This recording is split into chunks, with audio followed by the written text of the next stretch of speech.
Hi guys! Well, I had a series of unfortunate events. These are the Conophytum cuttings that I have had, or they were, I should say, that I've had rooting in here for a while. And I got really sick again. With my illness, I can be pretty okay, which granted I'm in bed most of the time, so pretty okay is a relative term. I still can't get up without my blood pressure crashing a lot of days and stuff. But I had an extra bad day, which just happens really suddenly. And I mean, my husband ends up having to carry me to the bathroom and do all kinds of crazy stuff half the time. And so, anyways, the cats usually are locked out of where these plants are at night, and during the daytime, they're up out of the way and I can watch them. And if they were climbing up to where these guys were, I would totally hear them, and they just don't care about my plants, so they don't care. However, the other night when I was sick, I came out and was sleeping out on the couch, and I had these inside because I was watering them, and I wanted a kitty to cuddle with because I was in so much pain and hurting. And so I let her in, and she decided that this was a litter box, which is a reasonable assumption.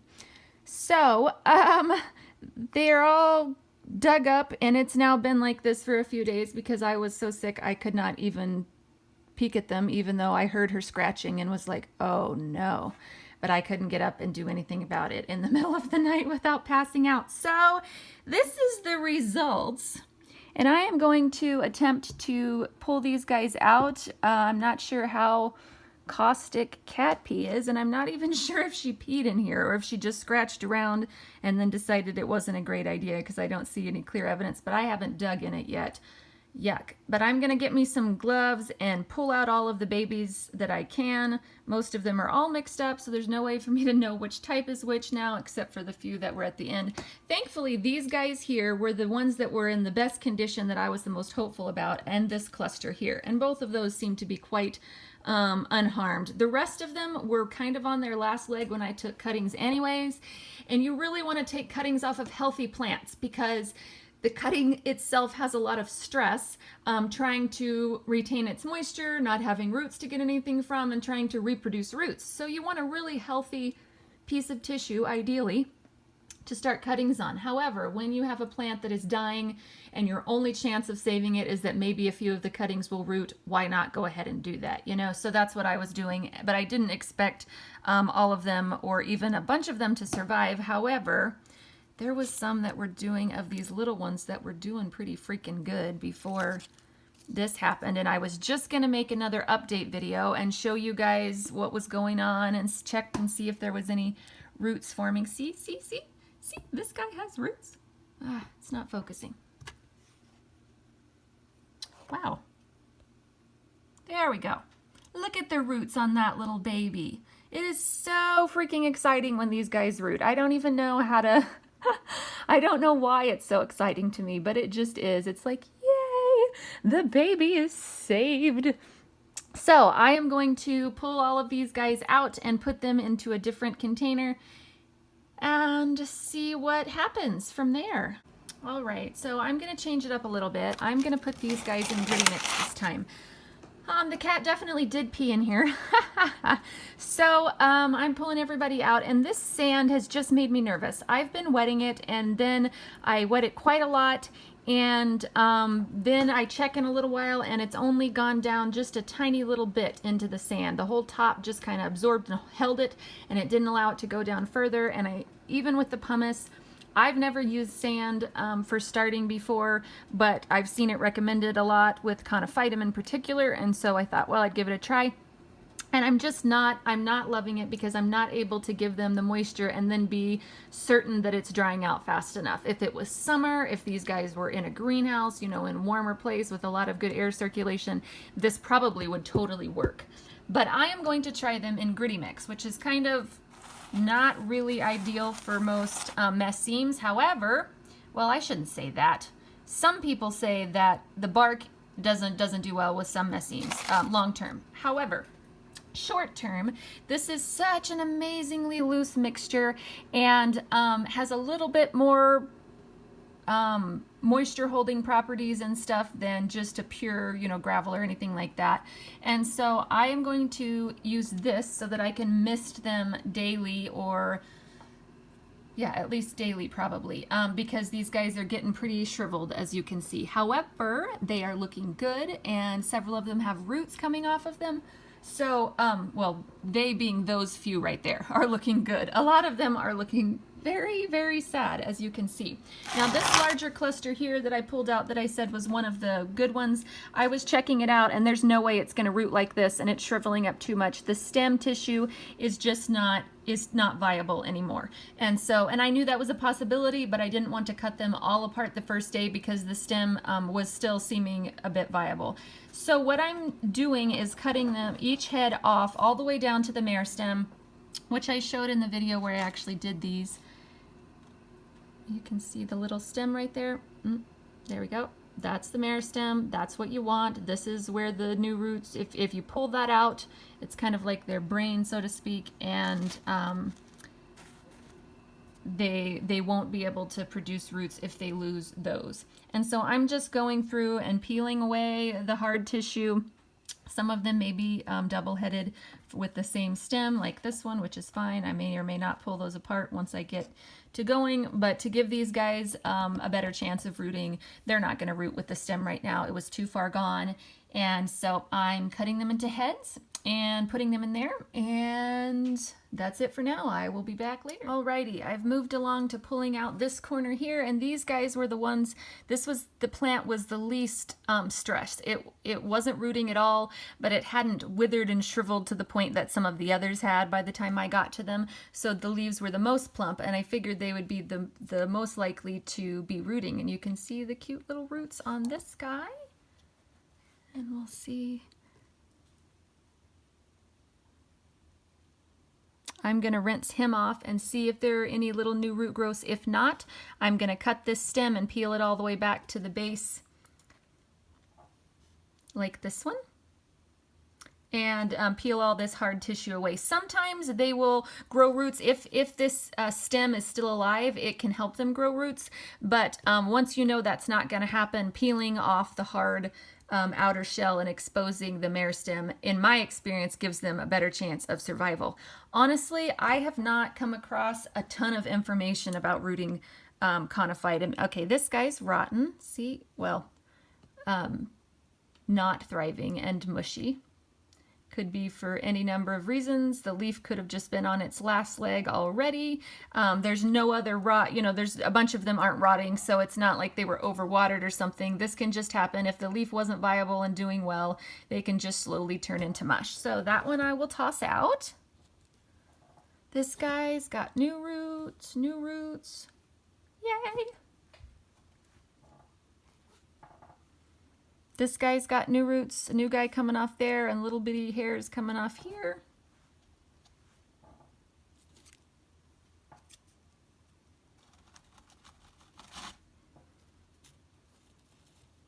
That guy got buried. This guy doesn't look like he's got new roots, so I'm going to be pulling off this hard shell again, this outer husk of the root, or the kind of bark of the root, and exposing the meristem and poking him back in. This guy's got some new little root. You can see the hairs underneath the sandy, gritty mixture. I think these are new root hairs on this guy too, but I'm going to rinse him off and double check. And if not, I will peel back some of the rest of the hardened root on that one. I think this guy doesn't have any either, so I'll be doing the same. If I rinse them off and see, growth, I'll leave it because I don't want to damage any new root growth that is already there just to scrape off the outer. I can't tell on this one either. I think these hairs down here jiggling might be new root hairs, but it's possible it's just little sand gripping onto a piece of fuzz or something. So I will gently rinse this one off and check it as well. All right, I will return. Alrighty, I rinsed them off, and this guy definitely has new root growth. This is new root growth, and this little stem up this way is new root growth.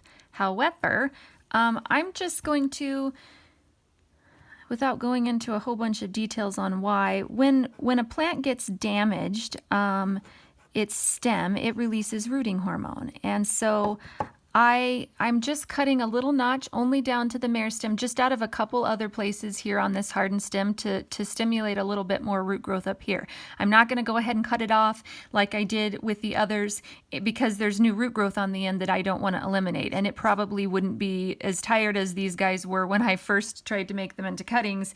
It probably wouldn't do well with its hard work from these little roots being totally removed. So I'm just cutting a couple little notches into this. The plant just goes, oh, there's a problem, there's a wound, it means I need to grow. And depending on where that wound is located, either they will send out new leaves in a lot of plants. It also depends on the type of plant, but I'm just going really slow and kind of shaving this because I don't want to hurt the meristem. All right, I see white tissue now, so that's all I'm going to do on that side. So I'm just giving a couple little nicks to it, and these will continue growing, and that'll be fine.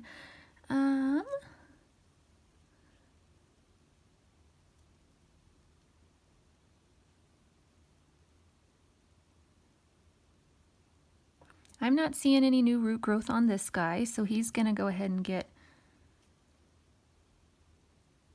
peeled back. That one doesn't have any either. This guy doesn't have any. That's old, that's not new.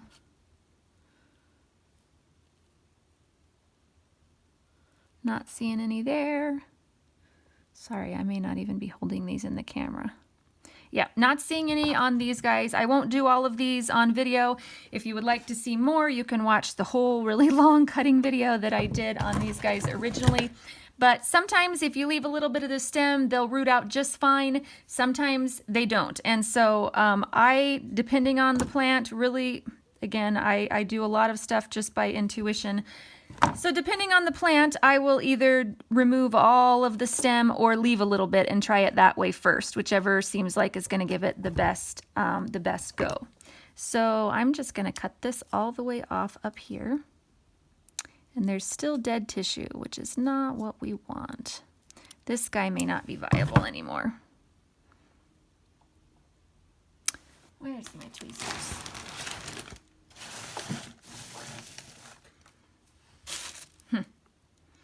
My tweezers disappeared. Okay, got it. Yeah, okay, see this here? Sorry. That's the meristem, but it shouldn't be sunk in like that and really hard and woody. I'm not going to toss this guy anyways because why toss him out? You might as well try, but that is not what it should look like. It should look like that. Which this is a tiny one. We'll see if we get a bigger one here that I can show a good healthy. But we want to cut it all the way back to where we have live tissue for sure. Yeah, this one is much better.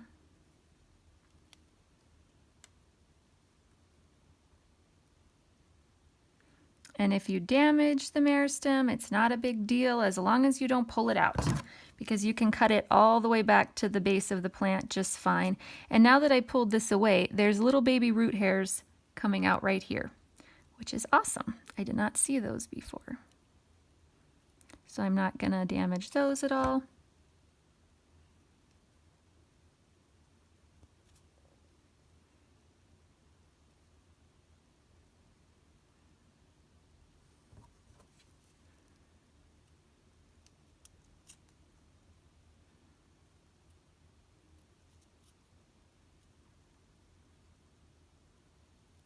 A pair of tweezers can make this a little bit easier.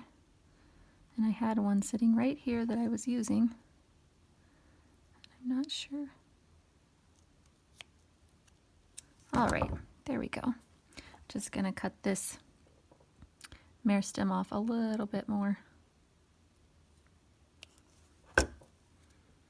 Okay, so see that, how fresh that is and how it's very green and alive looking? That is what it should look like. Which this one is even a little far gone. I mean, it should be fine. Well, it depends. This guy had a little bit of a rough life anyways, so I'm not sure. But that's a good sign. So you can see in the center here, that white core, that's perfect. That's just what we want. And it just means it's alive and happy. You can see the white core there. That's exactly what we want.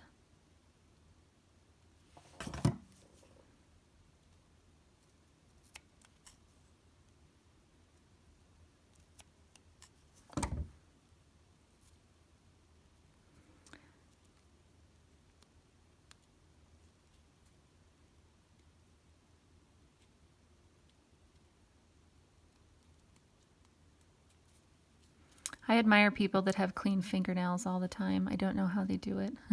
They're gardening. It's like every day I have my fingers in something gritty.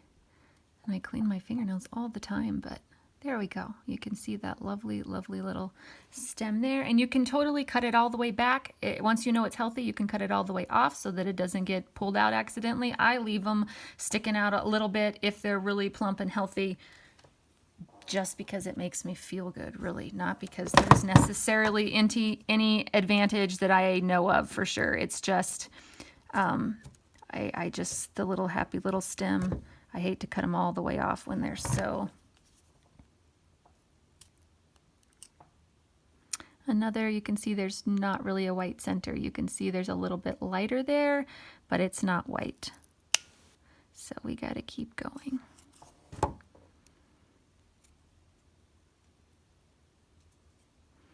When they shrivel up, you can see how it's kind of concave here. It's like this whole end just kind of got mushed into the plant.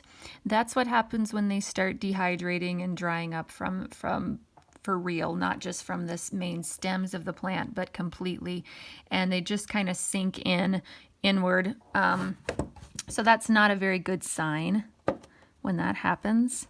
But again, when you have a leaf that's not completely a pile of mush, like this one that we looked at earlier, bloop, bloop, bloop, then we always go ahead and try and save them, right? Alrighty, this is gonna get too long, so since I already had a couple that I showed you, I'm gonna finish this guy off camera and finish the rest of these three up, and I will show you when I come to something else exciting. So they're gonna go poked in here. This is gonna get misted really, really well and kept kind of damp for a while until these guys get started. I'll let them dry out. It'll dry out easily in the day, but they'll be continuous moisture. That's what I was looking for. They'll be given fairly continuous moisture off and on as needed every day. And we will do an update in a while and see how these guys are doing, and hopefully no more catastrophes happen, right? Yes, you can groan. That was a terrible pun. All the little guys are over soaking for just a little while because they're just really, really sad. The cat pee burned them apparently. So yeah, for future reference, don't try to plant Conophytum startings in cat litter boxes because it doesn't go well. They don't apparently like cat pee. Anyways, and don't leave your cutting trays around where your cats can think they're a litter box. But anyways, she snuggled me all night long and purred, well, all night until she thought she needed to pee in my seed tray. But she sat on my tummy and purred, and I was so sick and my stomach hurt so badly, and I was awake all night long. And so she is more than forgiven for her little problem, and the big ones are going to be fine, and the ones that are goners were kind of very iffy anyways, so it's all good. But anyways, what I ended up doing is I wanted to do this in a clear seed tray. It's not a seed tray, this is just a container that like basil or some type of greens came in, and but I wanted to do it in a clear container this time, which this large one was clear, it just wasn't clear enough to really see as crisp as this one, and the gritty mix makes it a lot easier to see as well. I wanted to be able to tell how far down the water went when I misted them or watered the top, because these little fat bodies have to be kind of jammed down into the mix to stand up. And so then if you just mist the top, it's just holding the moisture right around the top of the plant. It's not really getting down to the roots, which is what they need. And so I want to make sure I get the water down far enough. And this container will allow me to do that. So what I did this time that was different that I decided to show was I watered it just with this, this is just a B1 solution, and I just watered it all over really slowly across the top to try and let it soak in as much as possible.